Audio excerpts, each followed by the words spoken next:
नमस्कार, जय हिंद साथियों।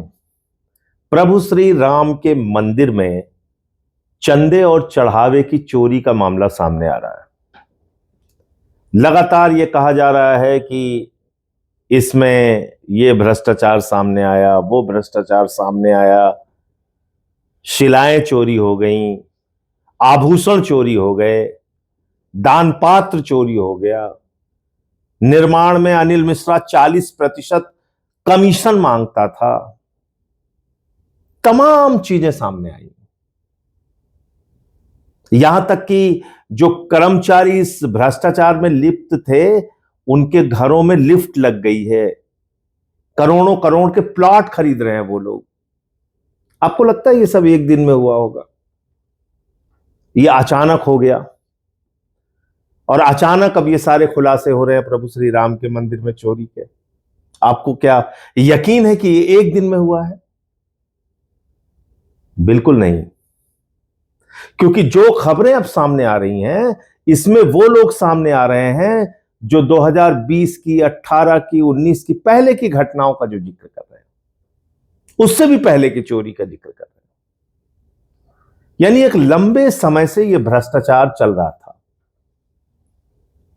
और ट्रस्ट के बनने के बाद उस भ्रष्टाचार को सुनियोजित गैंग की तरह ऑपरेट किया गया। इस ट्रस्ट में था कौन? इस ट्रस्ट में चंपत राय जी हैं, जिनको कहा जाता है कि बड़े निष्ठावान हैं, बड़े ईमानदार। अभी उनकी ईमानदारी की गाथा बताऊंगा आपको। इस ट्रस्ट में तमाम विश्व हिंदू परिषद, आरएसएस से जुड़े हुए लोग हैं, बीजेपी से जुड़े हुए लोग हैं, और इसमें साथ ही साथ नरेंद्र मोदी जी के प्रतिनिधि के तौर पे सरकार का व्यक्ति भी काम करता है। जब ये ट्रस्ट बना तो कौन था वो सरकार का व्यक्ति, आपको पता है? उसका नाम है ज्ञानेश कुमार। जी हां, ठीक सुना आपने। जो अभी पूरी दुनिया में प्रचलित है, प्रचारित है, वोट चोर के नाम से, उसी के जमाने में चंदा चोरी हुई, जमीन के घोटाले हुए। क्या नाम था उसका? ज्ञानेश कुमार। वो केंद्र सरकार के प्रतिनिधि के तौर पे जमीन की खरीद से लेके और प्रभु श्री राम के मंदिर तीर्थ क्षेत्र के विकास के सारे कामों में ट्रस्ट के साथ सरकार की ओर से सहयोग कर रहा था। क्या सहयोग कर रहा था? जमीनों को खरीदने में, विकास के कार्यों में क्या सहयोग कर रहा था? यही जमीन का घोटाला जो हो रहा है, जो सामने आया अब है। 2023 में जमीन खरीद का घोटाला, 2024 में जमीन खरीद का घोटाला, 2021 में जमीन खरीद का घोटाला। ये सारे घोटाले उस दौरान हुए, याद रखिएगा, जब ज्ञानेश कुमार चंपत राय के साथ ट्रस्ट में मेंबर था। और भी मेंबर थे उसमें, किसी का कोई लेना देना नहीं। तो क्या ज्ञानेश कुमार की जांच नहीं होनी चाहिए? जो प्रधानमंत्री नरेंद्र मोदी, ईडी पार्टी के जो मुखिया हैं, उनके प्रतिनिधि के तौर पे वो काम कर रहा था। उसके जमाने में ये सब भ्रष्टाचार की कहानियां हुई हैं।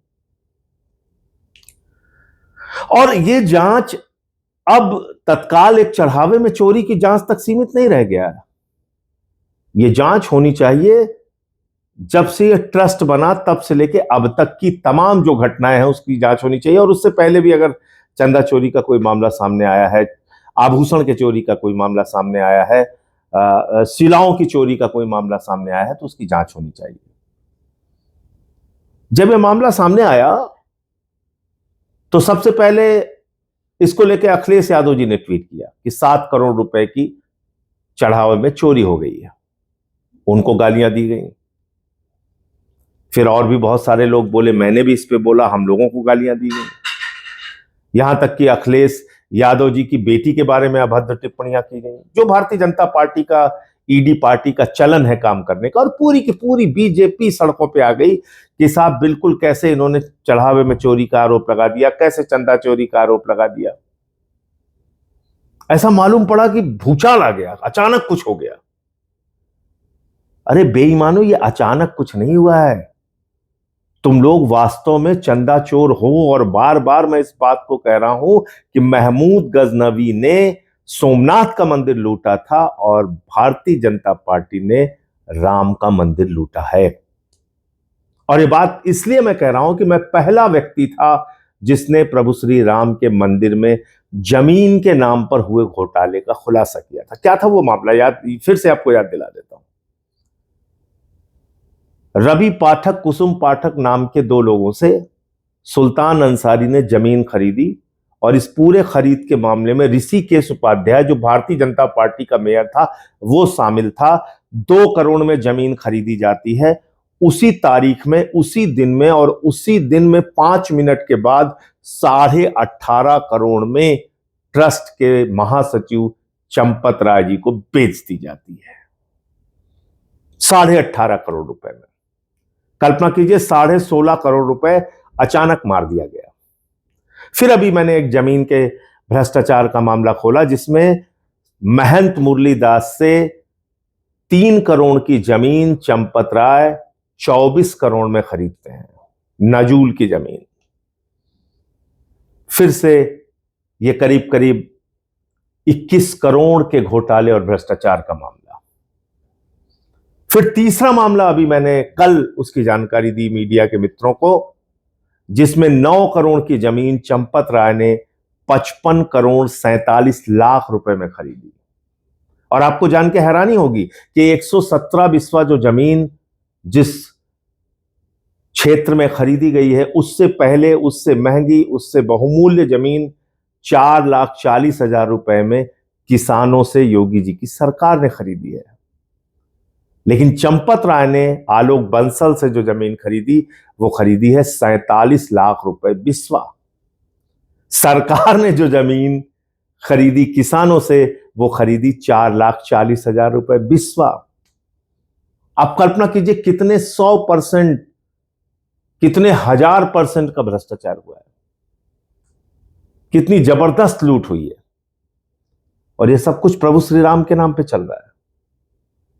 और आपको गुस्सा नहीं आता, मन में नाराजगी नहीं होती? अरे हमारे यहां तो गांव में अगर कोई मंदिर में चोरी करता हुआ पकड़ा जाता है तो उसका सामाजिक बहिष्कार हो जाता है। ये ईडी पार्टी वालों को, भ्रष्टाचारियों को, ये भारतीय जनता पार्टी के लोगों को कब तक आप पूछते रहेंगे? इनसे आप सवाल ही नहीं करते। इतना सब कुछ सामने आ गया। फिर योगी जी ने कहा हमने एसआईटी बना दी है। मोदी जी कह रहे हैं हमने एसआईटी बना दी है। निपेंद्र मिश्रा जी कह रहे हैं एसआईटी बन गई है, ताली बजाओ, उत्साह मनाओ, लड्डू बांटो, एसआईटी बन गई, एसआईटी बन गई। अरे भैया, उत्तर प्रदेश में अलग अलग मामलों में 105 एसआईटी बनी है। आज तक किसी का कुछ अता पता नहीं क्या हुआ एसआईटी का। तो एसआईटी का मतलब झुनझुना है। लेकिन क्योंकि योगी जी ने कहा कि आप बाहर बात मत कीजिए, जाके जो प्रमाण है एसआईटी को दीजिए, तो हमने एसआईटी के जो सदस्य हैं उनको भी चिट्ठी लिख दी है, उनसे भी कहा है कि हमें समय दीजिए, हम आपको साक्ष्य देना चाहते हैं, हम आपको सारी जानकारी देना चाहते हैं। लेकिन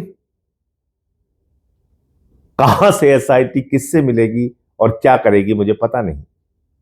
और आपने आज तक कभी ऐसा सुना है कि किसी चोरी के मामले में, जैसे ये चढ़ावे की चोरी हुई, दान पात्र की चोरी हुई,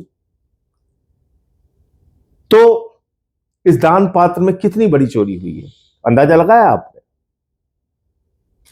खुद बयान है मंदिर ट्रस्ट का कि 16 करोड़ दर्शनार्थियों ने एक साल में दर्शन किए प्रभु श्री राम के, और चंदा कितना आया? 84 करोड़। अरे भैया, 16 करोड़ लोगों ने अगर 100-100 रुपए दान दिया होगा, मान लीजिए किसी ने 5 रुपए दिया होगा, किसी ने 10 रुपए दिया होगा, किसी ने 2 लाख भी दिया होगा, किसी ने 10 लाख भी दिया होगा, छोड़ दीजिए। लेकिन अगर एवरेज आप मान लीजिए, औसतन मान लीजिए 100 रुपए भी एक श्रद्धालु से दान पात्र में दान आया, चढ़ावा आया, तो इसका मतलब कितना हो गया? 1600 करोड़ रुपए। और दिखाया कितना जा रहा है चढ़ावे में? 84 करोड़ रुपए। उसमें भी भ्रष्टाचार। उसमें भी लूट, बड़े पैमाने पर लूट। जब ये चढ़ावे में दान पात्र में चोरी का मामला आया तो कुछ जगहों पर छापे पड़े। अविनाश शुक्ला के पास से 5 लाख रुपए बरामद हुए। लवकुश मिश्रा के घर में गोबर के कंडे में 15 से 20 लाख रुपए बरामद हुए। ऐसे ऐसे तमाम लोगों से पैसे बरामद हुए, लाखों करोड़ों रुपए बरामद हुए। कोई कार्रवाई नहीं, किसी की गिरफ्तारी नहीं, कोई जेल नहीं भेजा गया। क्या आपने कभी आज तक ऐसा देखा है कि किसी चोर के बारे में जानकारी मिले कि उसने चोरी की है और उस चोर से माल भी बरामद हो जाए, फिर भी उसकी गिरफ्तारी ना हो? तो आप इस एसआईटी से क्या उम्मीद कर सकते हैं, जिसके बारे में निपेंद्र मिश्रा पहले ही कह रहे हैं कि भाई चंपत राय जी तो बड़े पवित्र और साफ आदमी हैं। गड़बड़ी हुई है, वो कह रहे हैं, घोटाला हुआ है, डाका डाला गया है, लेकिन चंपत राय जी तो बड़े शरीफ और अच्छे आदमी हैं। तो 2 करोड़ रुपए की 18.5 करोड़ में जमीन खरीदना, ये चंपत राय जी की ईमानदारी है क्या? 3 करोड़ की जमीन 24 करोड़ में खरीदना, ये चंपत राय जी की ईमानदारी है क्या?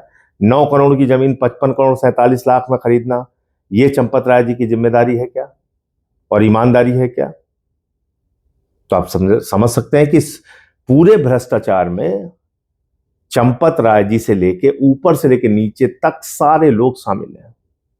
और ये ट्रस्ट किसके द्वारा बनाया गया है? सुप्रीम कोर्ट के द्वारा बनाया गया है, प्रधानमंत्री नरेंद्र मोदी ने बनाया है, अपने चहेते लोगों को बिठाया है। ये ईडी पार्टी को लूट का माल जा रहा है, ये आरएसएस को लूट का माल जा रहा है। मैं तो कह रहा हूं सीधे अयोध्या से नागपुर तक एक एक्सप्रेसवे बनाइए, टोल फ्री, मंदिर को लूटो और सीधे लेके जाओ आरएसएस के मुख्यालय पर, बांटो मिलके आरएसएस और बीजेपी ईडी पार्टी के लोग।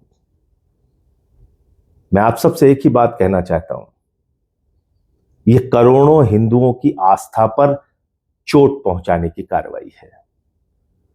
जैसे कालनेमी राक्षस भेष बदल के आया था और उसने सबको ठगा था, Bharatiya Janata party, ED party धर्म की बात करके, प्रभु श्री राम की बात करके, हिंदू धर्म की बात करके आपको भी ठगने का काम कर रही है, आपको भी लूटने का काम कर रही है। कहते हैं ना, जागो हिंदू जागो। मैं भी आपसे कह रहा हूं, जागो हिंदू जागो, अपने धर्म को बचाओ, अपने मंदिरों को बचाओ और इन बेईमानों से छुटकारा पाओ। जय हिंद।